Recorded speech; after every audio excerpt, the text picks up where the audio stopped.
since New York Knicks head coach Jeff Van Gundy resigned during the 2001-2002 season, the team has been the laughingstock of the league. They've won just one playoff series since then and posted just 3 winning records.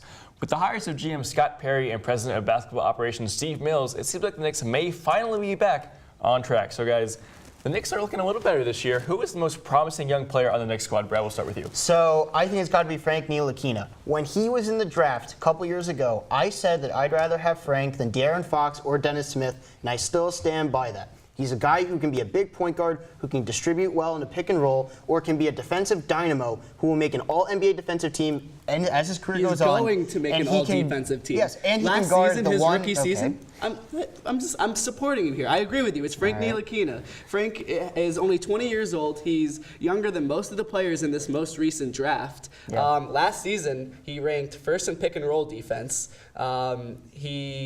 Yes, his offense has much to be desired, but a lot of young players have offense that's much to be desired. Now, actually, most young players have defense that is much to be desired. In this case, it's the opposite. I would say, when you look at Frank, what he can do is, he's a point guard by trait, but he can guard the 1, he can guard the 2, he can guard the 3. You don't want to play him off the ball on the offensive side. He can guard the 4, too.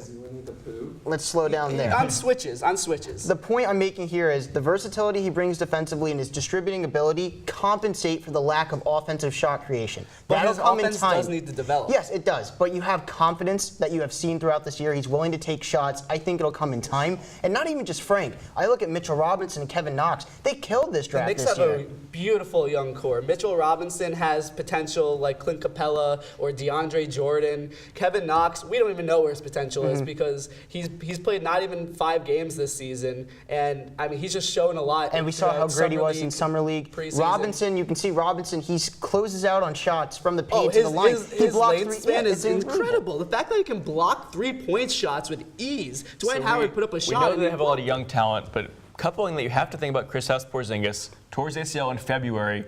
Will and should he play the season, Evan? If he's medically cleared, then he should 100% play. Torn ACLs are kind of common these days where players come back pretty easily.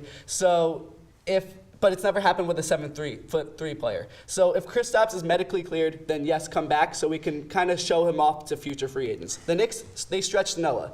They're gunning for a max free agent this year. If they don't get it, I see them taking a patient route, but I will say playing Kristaps Porzingis in 15 meaningless games is not going to be the deciding factor on if, hypothetically, Kevin Durant were to come to the New York Knicks. I say that getting as many losses as possible is the #1 priority. Do you really think that Kristaps playing 15, 20 minutes per game off of a torn ACL is really going to make that big of an impact? I think it gets you 1 or 2 extra wins that you don't want to get.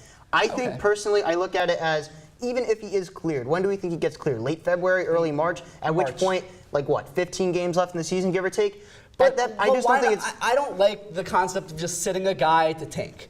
And I know that's not really what the Knicks are doing. You love it because you're a Sixers fan. But I don't really like that because why not let him get his feet under him? Let's show. We don't know. Kyrie said he's going to resign, but you don't know. Counter that, you can say, rather than putting him in there for 15 games, let him have this whole season and the offseason to be at a maximum strength before he finally comes back. But if he's medically cleared, then let the man play. But there's no incentive to, because he playing is not going to determine. But it also shows that the Knicks, we can talk about this all day. That's very true. I think one thing depends on where the Knicks are when he's cleared. That's a big factor. Well, we're just going to have to wait and see how the Knicks are doing when we get there. But that's all the time we have for New York Knicks basketball. When we come back, Andrew will join to talk some college basketball reactions.